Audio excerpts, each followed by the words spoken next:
বিবিরা মাঝে মাঝে খুনসুটি করতো, নবীরে ধরতো, এটা নাই ওইটা নাই এটা দেন।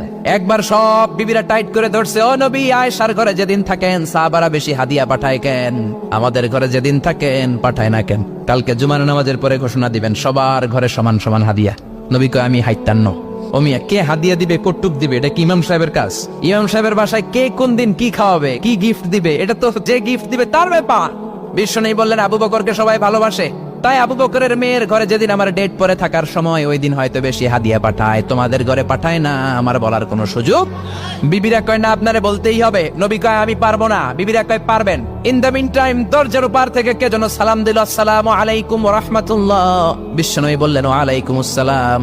বিশ্বনবী বুঝতে পারলেন সালামটা আমার ওমরের সালাম। বিশ্বনবী সালামের উত্তর দিয়ে বিবিদের দিকে তাকায় দেখে একটা বিবি ওর সামনে নাই, সব উদাও, ভ্যানিশ হয়ে গেছে। ওই যে ওমর, সুবহানাল্লাহ পড়বেন না?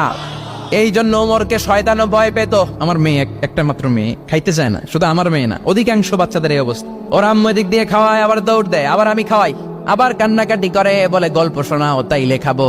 এখন গল্প শোনাইলেও খায় না। বর্তমান সময়ের ছেলে মেয়েগুলো এরকম, এত জ্বালাতন করে। খেতে চায় না তো বলতে হয় বাঘ আসবে বাঘ, সিংহ আসবে সিংহ, সিংহ মামা আসবে, ঘুমাও ঘুমাও, এগুলো আমরা বলি না? বড় দোষী তো তার কি বলেন, বাচ্চা যদি না ঘুমায় না খাইতে চায় এগুলাই তো বলে। বাঘ আসবে, বিড়াল আসবে। মদিনাতে ওমরে ফারুক যখন খলিফা, মদিনার কোনো বাচ্চারা যদি না খেতে চাইতো, না ঘুমাইতে চাইতো, মদিনার মায়েরা বলতো তাড়াতাড়ি ঘুমাও, ওই যে ওমর আসতেছে ওমর।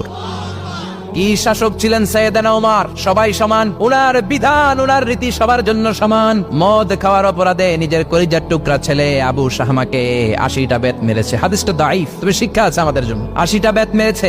এক রাতে পাওয়া যায় বেত মেরে ছেলেটাকে আহত করে ফেলেছে, আর এক রাতে পাওয়া যায় পিটাতে পিটাতে ছেলেটাকে দুনিয়া থেকে শেষ করে ফেলেছে। ছেলের মুখে গন্ধ পেয়েছে। আর শরীফতা খামরান, কিরে মদ খাইছস? কয় না বাবা, শরীফ তো নাবিজ, আমি নাবিজ খেয়েছি। নাবিজ খাওয়া যায়। নাবিজ হচ্ছে রাত্রেবেলা আরবরা দুধের মধ্যে শক্ত খুরমা ছেড়ে দেয়। 1 কেজি দুধের মধ্যে 10টা শক্ত খুরমা ছেড়ে দিলে সকালবেলা দুধের কালারটা সাদা থাকে না, শক্ত খুরমার রস টেনে ওটা লাল হয়ে যায়, খেতে বড় মজা। এটাকে বলে নাবিজ। কিন্তু সকালেই খেতে হবে। ওইটারে যদি 3 দিন জমায় রাখেন, 4 দিন জমায় রাখেন, ওইটাও গাঞ্জা হয়ে যাবে, ওইটাও তারি হয়ে যায়, মদ হয়ে যায়। সাইয়েদনা ওমরের ছেলে এই কাজ করেছেন, একটু তারির স্বাদ নেয়ার জন্য 4 দিন রেখে দিয়েছে। সাইয়েদনা ওমর বললেন কি খাইছস? কয় মদ খাই নাই। নাবিজ খাইছস? এদিকে আয়, ইফতাহ ফামাক, মুখ খোল।